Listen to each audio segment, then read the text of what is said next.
Bonjour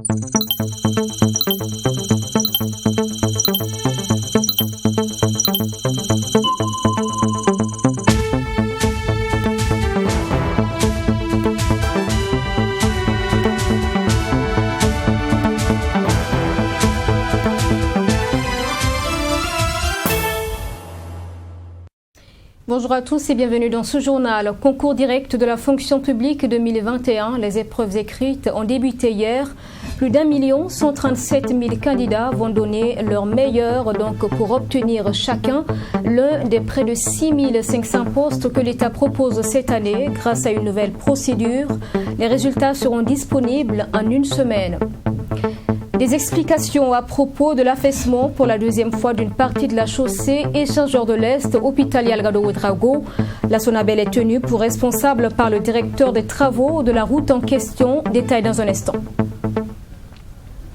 Hier lundi, lancement des épreuves écrites des concours directs de la fonction publique. Les compositions débutées par le concours d'agents techniques en agriculture. Cette session 2021 présente en tout plus d'1 130 000 candidats pour seulement 6 425 postes à occuper. Des innovations permettent aux candidats d'avoir leurs résultats une semaine après les compositions cette année. Abdoulaye Meigné. Pour cette session 2021, ce sont plus d'1 137 000 candidatures qui ont été enregistrées pour les concours directs de la fonction publique pour 6 425 postes à pourvoir. Et c'est le secrétaire général du ministère de la fonction publique qui a fait le lancement officiel des épreuves qui vont se dérouler dans toutes les régions du Burkina. Pour ce lancement officiel qui débute par le concours d'agents techniques en agriculture, Suleiman Lengane a saisi l'occasion pour inviter les candidats au respect des consignes. Les conseils que j'ai prodigués aux candidats, c'est d'abord d'être à l'heure, de venir à l'heure, d'avoir sur eux tous les documents exigés pour avoir accès à la salle et surtout de respecter les consignes que les surveillants vont donner. Et parce que des années passées, il y a des candidats qui n'ont pas voulu respecter les consignes et nous avons été malheureusement obligés de les mettre dehors pour en tout cas permettre à la majorité de composer sereinement. Il y a aussi ce que vous connaissez, dont on ne parle pas beaucoup, les tentatives de fraude. Nous avons dans les consignes, en tout cas des éléments pour dissuader tous ceux qui seraient tentés de procéder, tentés de passer autrement que par les voies qui sont prévues pour avoir accès au travail. Cette année, des innovations majeures ont été apportées à en croire le secrétaire général. Les corrections seront faites à l'aide de nouvelles technologies et les résultats seront disponibles une semaine après l'administration de l'épreuve.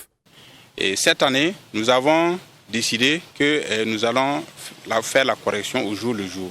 À l'image des concours professionnels, nous allons faire en sorte que les premiers résultats puissent tomber au plus tard une semaine avant le début, après le début de l'administration. Cela sous-entend qu'il faut faire venir les copies des régions au jour le jour aussi. Et là aussi, nous avons mis un dispositif en place pour que ces copies puissent nous parvenir chaque 2 jours. Voilà, nous allons procéder au scannage et à une correction électronique. Les épreuves sont constituées de questions à choix multiples QCM, mais cette année, des améliorations ont été apportées grâce à la contribution des techniciens, a laissé entendre le secrétaire général du ministère de la fonction publique. Notons que 56 concours sont ouverts pour cette session 2021 qui est prévue prendre fin le 26 août prochain. La construction de l'aéroport de Dancé en question dans ce journal, lancement des travaux bientôt début 2022.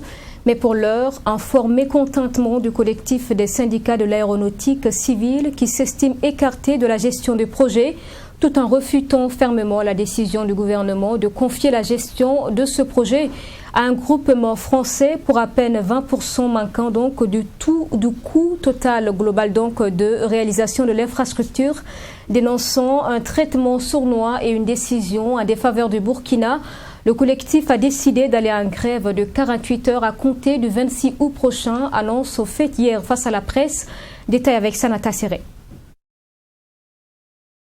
Alors que le démarrage des travaux de construction du nouvel aéroport international à Ouagadougou-Doncé est prévu d'ici à mars 2022, les travailleurs de l'aviation civile, eux, se sentent exclus des instances de conduite du projet.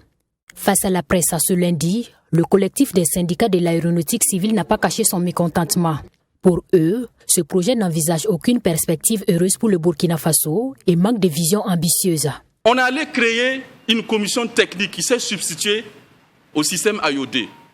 Et on a écarté les travailleurs, on a écarté les structures. Et c'est de là-bas qu'on discute de tout, sans qu'on ait connaissance de ce qui se passe là-dedans. C'est flou, c'est nébuleux.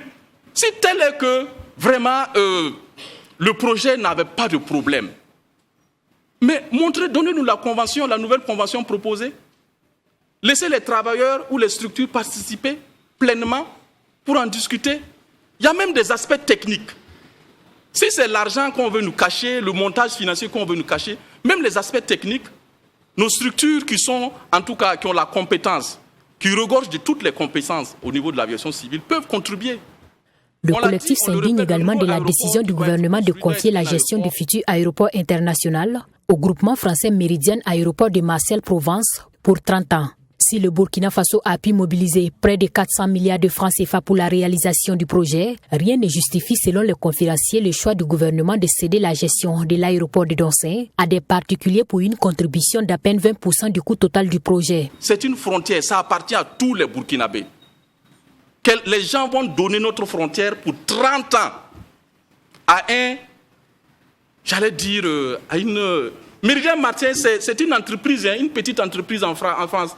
C'est cette entreprise-là qui va gérer tout le pactole que l'État a contracté à des centaines de milliards. Vous ne trouvez pas que cette stratégie-là pose problème?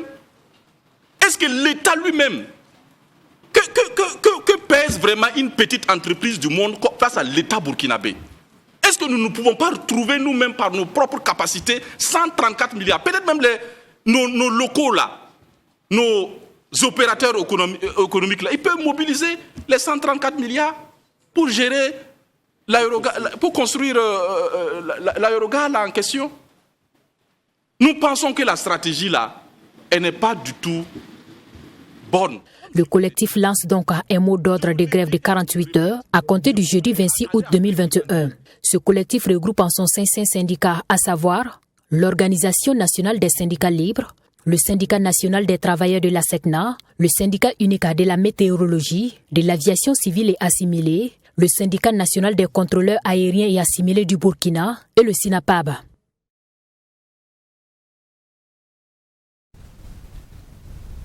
D'autres travaux d'infrastructure, cette fois déjà lancés, il s'agit de ceux du projet d'amélioration et de bitumage des voies urbaines dans la ville de Ouagadougou-Pavo. L'objectif est bien d'améliorer la fluidité du trafic et la sécurité des usagers dans la capitale burkinabé. Pour cette phase pilote du Pavo, seuls les arrondissements 5 et 6 sont concernés. Les autorités de ces localités sont soulagées de voir le début des travaux qui vont durer 18 mois. Image donc du lancement, de la cérémonie de lancement avec Mametre Nakamabou. Ces travaux vont permettre de réaliser 2,5 km de voies bitumées à l'arrondissement 6 et 5,5 km à l'arrondissement 5 de la ville de Ouagadougou. En plus de voiries, des trottoirs, des caniveaux, des aires de stationnement seront également réalisés. Ces travaux, selon le maire de Ouagadougou, interviennent après les études sur la réalisation de 145 km de voirie et de 340 km d'assainissement. C'est sûr que vous me direz que pourquoi l'arrondissement 5 et l'arrondissement 6, tout est prioritaire, mais il faut commencer par un bout. Et il y a un schéma, j'allais dire, de hiérarchisation de voirie qui fait que, et en fonction des voiries existantes, quelles sont celles que nous pouvons mettre en œuvre dès maintenant pour que la mobilité urbaine soit plus fonctionnelle. C'est pourquoi nous avons travaillé autour des centralités au niveau de l'arrondissement 6 et des centralités au niveau de l'arrondissement 5 qui croisent d'autres voiries qui existent déjà pour pouvoir lancer ces travaux. Voici l'état de la voirie dans l'arrondissement 6 qui est aujourd'hui la source du calvaire des populations à chaque saison pluvieuse. Le lancement de ces travaux vient donc répondre à un besoin nécessaire des habitants de ce quartier. Un ouf de soulagement pour les autorités des secteurs. C'est un besoin qui était réel et nécessaire depuis des années et aujourd'hui c'est toute une population du secteur 28 qui est soulagée parce qu'on a suffisamment été interpellés et nous avons nourri l'espoir de voir un jour cette voie et ce bitumen. Aujourd'hui avec l'accompagnement de la commune, nous sommes un arrondissement très comblé du fait des débuts des travaux sur cette voie. C'est vraiment une opportunité qu'on nous offre, l'arrondissement 5 et même la ville de Ouaga, parce que ce n'est pas seulement les résidents et les habitants de l'arrondissement 5 qui pratiquent ces voies-là qui sont connectés à des voies nationales. D'un délai d'exécution de 18 mois, les travaux seront réalisés par la commune de Ouagadougou à travers l'agence municipale de grands travaux. Et les premiers responsables de la structure en charge des travaux de rassurer la population quant au respect de délais. Aujourd'hui, nous pensons, d'après tous les éléments préparatifs que nous avons pu faire ensemble avec toutes les parties prenantes, que les travaux devaient pouvoir se réaliser dans les délais. Si bien entendu, la population coopère en libérant vite les espaces et aussi en nous facilitant le travail sur le terrain. Le financement de ce projet de bitumage d'environ 8 km est assuré par la commune de Ouagadougou, le gouvernement burkinabé et la Banque ouest-africaine de développement BOAD à hauteur de 21 milliards de francs CFA.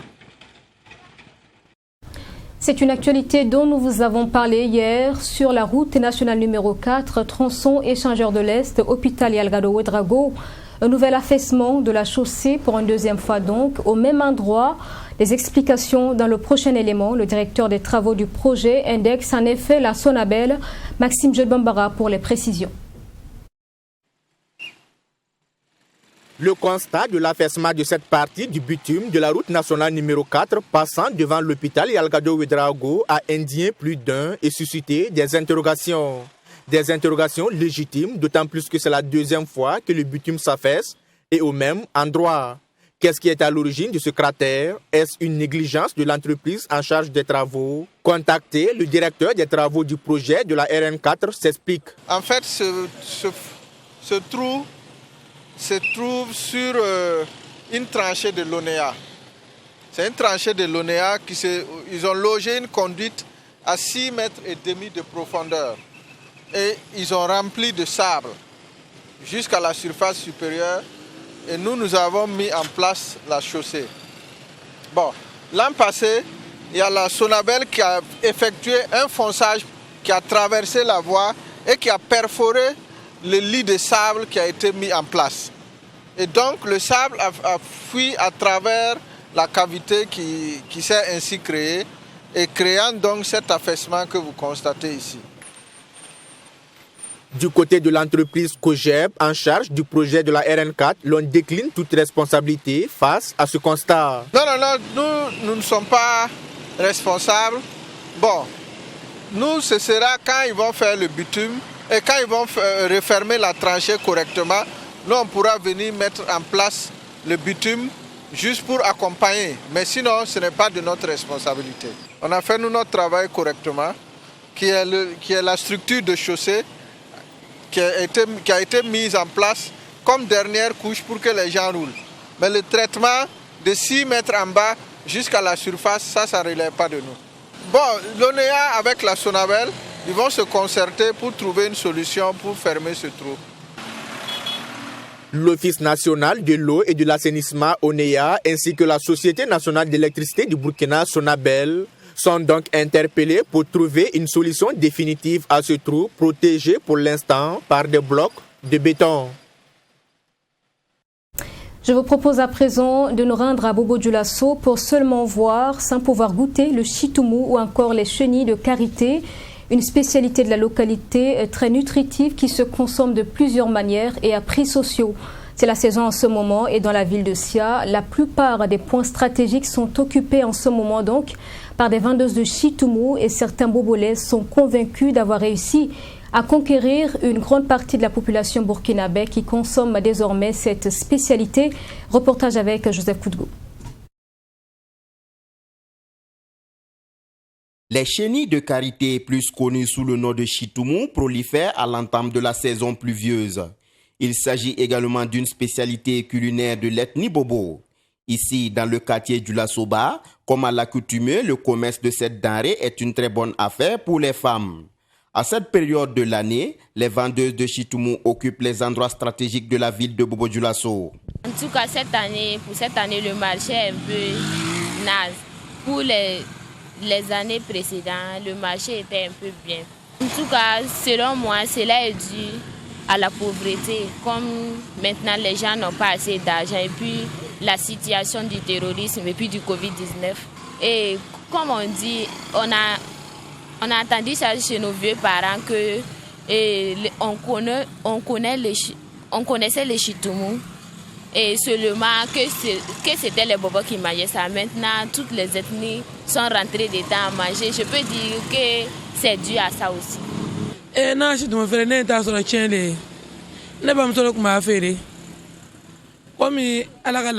J'ai hérité la vente de chitoumou de ma mère. Après son décès, je l'ai remplacé. Je suis contente car j'arrive à bien vendre. En tout cas, je rends grâce à Dieu.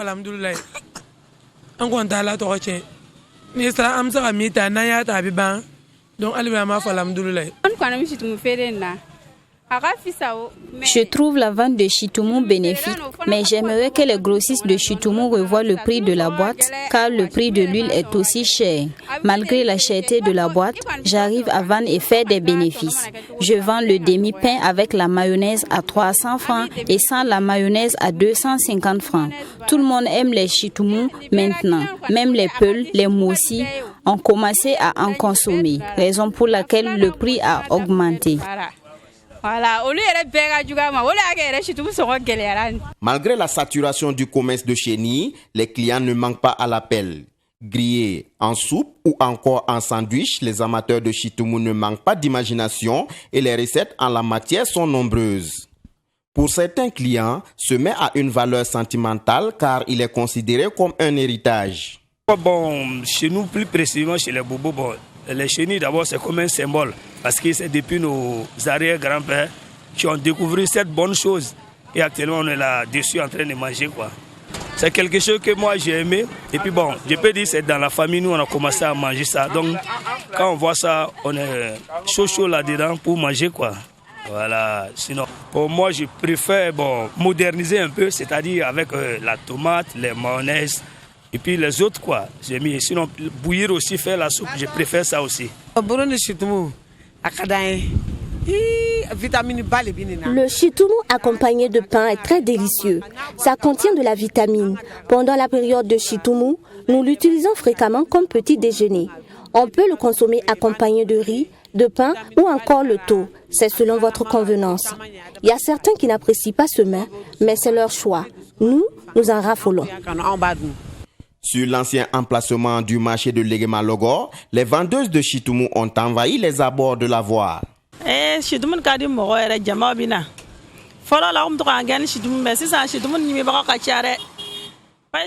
Les gens apprécient beaucoup le chitoumou et on peut même dire sans se tromper que le nombre de consommateurs a considérablement augmenté.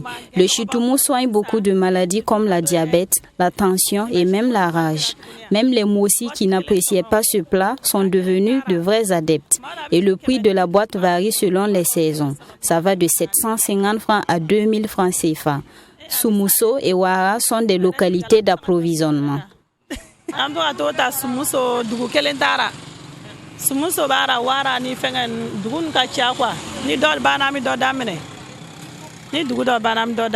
Après la saison pluvieuse, les chenilles de karité sont séchées et conservées afin d'éviter d'éventuelles ruptures de stock. Et les prix peuvent grimper très vite en fonction de la disponibilité, passant parfois de 300 à 1700 francs CFA. Selon les nutritionnistes, ces larves sont riches en protéines, en fer et en oméga 3. Cependant, elles sont menacées de disparition à cause du réchauffement climatique.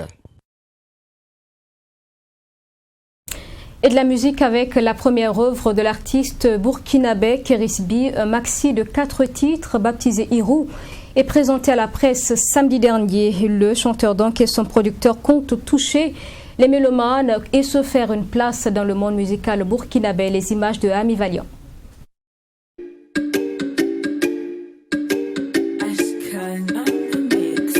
Guinée pas beau n'est pas forcément moche. Quand il y a l'argent dans sa poche. L'argent, c'est le titre phare de ce maxi de 4 titres intitulé Irou, qui signifie aller de l'avant en langue d'Agra. Dans ce maxi, l'artiste Kerisbi parle de la place de l'argent dans la vie de l'homme. Il incite les jeunes à s'armer d'espoir et d'endurance afin de réussir. Kerisbi propose également dans son œuvre les titres Je vis, La petite, Ni vu ni connu. C'est une incitation à la jeunesse de toujours se battre, trouver quelque chose, voilà, s'en sortir pour avoir un avenir radieux, faire ce qu'il veut, mais dans le bon sens. Voilà. Il y a le titre Ni vu ni connu, qui est une histoire que je raconte. Voilà, une histoire d'un tonton et son petit à la maison. Voilà. Et puis on a il y a Je vis qui parle de la. Dans Je vis, j'explique le complexe. Voilà, le complexe. Il ne faut pas les gens vont se complexer, vivre sa vie simplement et c'est tout. Quand on n'a pas, il ne faut pas peut-être aller voler pour aller faire quelque chose d'inutile. Donc c'est de ça que je parle dans cette chanson Je vis. Vivre à l'aise, vivre avec ce qu'on a, continuer de travailler, peut-être que demain on va voir beaucoup. Le producteur de l'artiste précise être engagé dans ce projet musical car motivé par le talent de Kerisbi. Il fonde bon espoir quant au succès du maxi qui vient d'être mis sur le marché.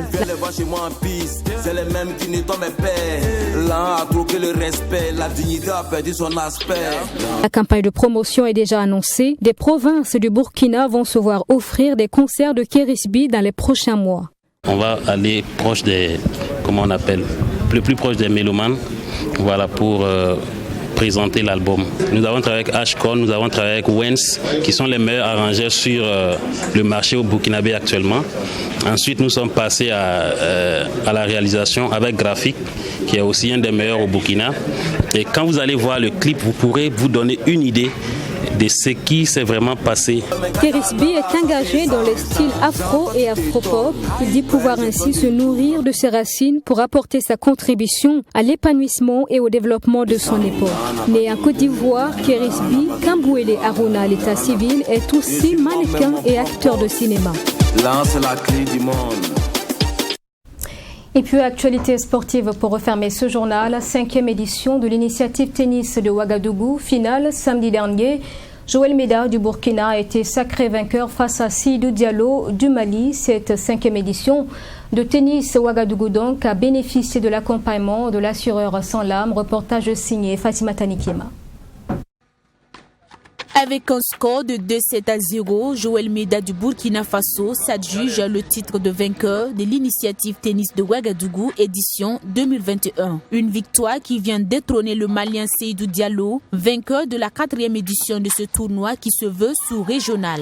Selon le nouveau détenteur du trophée de cette compétition, elle a débuté difficilement. Ça a été très difficile de revenir au score parce que la surface du terrain ne me permettait pas de jouer comme je le voulais. Donc j'étais obligé d'adapter à un autre jeu. Et ce jeu ne m'arrangeait pas, mais j'ai tenu jusqu'à la fin et ça marchait. Selon le promoteur, c'est un pari gagné. Il s'est dit satisfait donc du déroulement de cette 5e édition qui vient de prendre fin.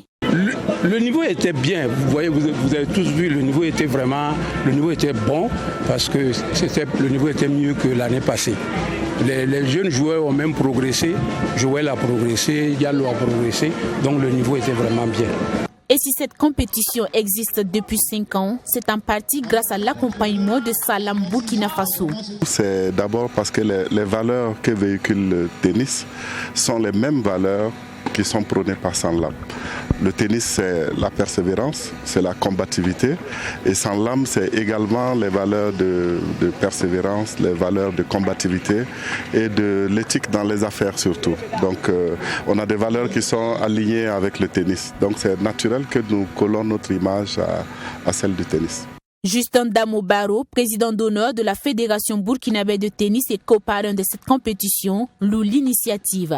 Selon lui, le Burkina Faso gagnerait à investir davantage dans le tennis. Et c'est un sport que je trouve absolument impeccable.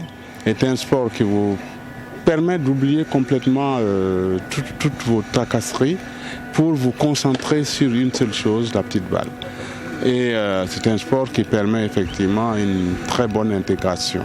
Les différents compétiteurs à cette édition 2021 de l'initiative Tennis de Ouagadougou sont répartis les mains chargées de lot. Le premier, lui, est réparti avec un trophée, une enveloppe de 500 000 francs CFA et des gadgets du sponsor officiel. Sportivement donc, c'est la fin de ce journal. Merci de l'avoir suivi. Je vous souhaite une excellente suite à notre compagnie. Je vous retrouve demain à 13h.